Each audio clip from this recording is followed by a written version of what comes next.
Lockdown के इस period में प्रैक्टिकल से आप लोग थोड़ा सा वंचित हो गए थे, तो प्रैक्टिकल की थोड़ी बहुत जानकारी दी जा रही है, जिसमें से सीरीज टेस्टिंग के बारे में आप लोगों को बहुत पहले से पता था और उसकी जानकारी होना अति आवश्यक है। क्योंकि अगर आपको सीरीज टेस्टिंग के बारे में नहीं पता होगा तो फिर अपनी सेफ्टी या किसी भी तरह का कोई फॉल्ट है उसका एनालिसिस करना, ये सब कैसे कर पाएंगे। दूसरा, अगर हम लोग बात करें थ्योरी की, तो थ्योरी में जब न्यूमेरिकल सॉल्व करते थे तो उसमें हम लोगों ने देखा था सीरीज़ की अगर बात करते हैं तो पैरेलल की बात करते थे। घरों की जो वायरिंग की जाती है वो पैरेलल में की जाती है, लेकिन जो सीरीज़ की अगर बात की जाती है तो हम लोग लैब वगैरह में या जब भी हमें जो कुछ ज़रूरत पड़ती है या कभी भी किसी भी तरह की कोई टेस्टिंग करनी होती है तो हम लोग सीरीज़ का ही सहारा लेते हैं। लेकिन बेटा सीरीज़ के बारे में एक जानकारी आपको होना चाहिए, क्योंकि अगर सीरीज़ में अगर दो बल्ब लगे हुए हैं, जैसे एक हमारा बल्ब 200 वाट का लगा हुआ है, दूसरा 60 वाट का एक बल्ब लगा हुआ है, ठीक है। अगर ये सीरीज़ में है तो सीधी सी बात है, आप लोग ये कहोगे कि एक बड़ा सा बल्ब है ये, इसलिए 200 वाट का तो बहुत तेज़ी से जलना चाहिए, और दूसरा 60 वाट का बल्ब है बहुत धीमे से जलना चाहिए क्योंकि ये छोटा सा है और ये बड़ा सा है। तो इलेक्ट्रीशियन के बच्चे होंगे तो वो कह देंगे सर ये 200 वाट है और ये 60 वाट है, तो 60 वाट तो वैसे भी धीमे जलना चाहिए क्योंकि कम पावर कंजप्शन करेगा, लेकिन ये ज़्यादा करेगा। लेकिन बेटा एक बात बता दें, सीरीज़ का जब केस बनता है तो सीरीज़ का केस में उल्टा हो जाता है, ठीक है। तो यहाँ पे हम लोगों ने क्या किया है, सीरीज में इस तरह से हम लोगों ने इसको कनेक्ट कर दिया है। कनेक्ट करने के बाद क्या है, ये आप बल्ब देख पा रहे हैं, यहाँ से इस तरह से ये बीच में लगा दिया गया है। और इसके बाद इसके अंदर की जो कनेक्शन है ये इसमें भी ऐसे सीरीज एक बन के आया हुआ है, सीरीज में एक ही लगा हुआ है। बस हमें ये देखना है कि इन दो वायर्स को जब आपस में कनेक्ट किया जाता है तो होता क्या है, ठीक है। तो देख लेते हैं, यहाँ पे हमारा क्या स्विच ऑन है और ऑन होने के साथ साथ हमारा ये प्लग भी लगा हुआ है बाइक का, सब कुछ ठीक है।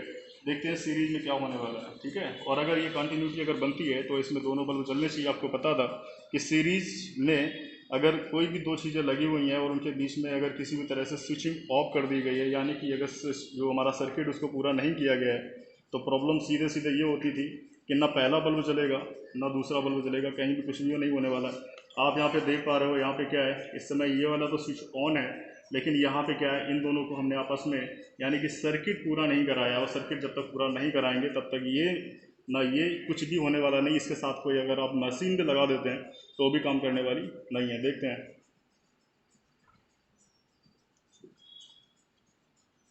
देखा, देखिए क्या देखा आपने बेटा, ये देखा कि ये जो छोटा वाला बल्ब था 60 वाट का ये तेज जल रहा है, और दूसरा बड़ा वाला बल्ब था 200 वाट का ये धीमे जल रहा है।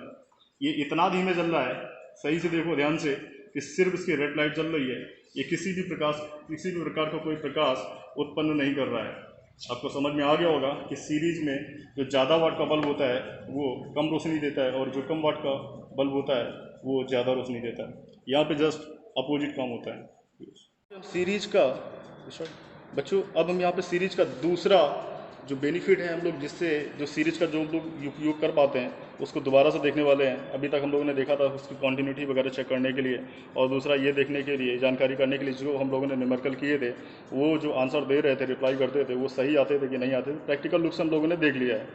लेकिन अब बात करेंगे, अगर किसी भी तरह की कोई मशीन है उसके अंदर कुछ बाइंडिंग की गई होंगी, उन बाइंडिंग्स को, उसमें अगर कोई कॉइल गई है तो उसकी कॉन्टीन्यूटी को चेक करना, मतलब कि उसमें किसी तरह का कोई फॉल्ट तो नहीं आया है, या उसके बीच में किसी तरह का ऐसा कोई दोष तो नहीं है जिसमें ऐसा कोई फॉल्ट तो नहीं है जिसमें दो वायर आपस में एक दूसरे से दूर हो जाते हैं। वो कोई भी रीज़न हो सकता है जिसमें वो आपस में जल सकते हैं, या किसी भी तरह का ब्रेक हो सकता है, ठीक है। तो उसकी हम लोग जानकारी लेने वाले हैं, ठीक है। तो हम लोग इसका आउटपुट साइड देखेंगे, क्योंकि इनपुट में सप्लाई दी गई होगी, इनपुट से मतलब नहीं, आउटपुट साइड देखेंगे जिसमें इसके दोनों, इसके जो टर्मिनल्स हैं उसमें अगर अंदर बाइंडिंग की गई है, और बाइंडिंग अगर पूरी है, प्रॉपर सब तरीके से सही है, तो ये कॉन्टिन्यूटी बताएगा। अगर ये कॉन्टिन्यूटी है तो हमारा ये बल्ब भी जलेगा, ये भी जलेगा, और कोई दिक्कत नहीं आने वाली। देखते हैं, ठीक है। लेकिन ये वाला बल्ब आपको याद रहे, ये धीमे से जलेगा जैसा अभी तक जल रहा था, और ये थोड़ा सा तेज से जलेगा। देख लो, ये पहला टर्मिनल हमने देख लिया है, ठीक है, इसमें टच किया है, कनेक्टिविटी बनी है। और ये सेकेंड वाला, आप ये देखिए बड़ा वाला जो बल्ब है उसमें एक हल्की सी रोशनी आई है, मतलब सीरीज में ये देखिए कंटिन्यूटी बनी थी, जिसकी वजह से ये वाले बल्ब जैसा जल रहा था वैसे ही जला।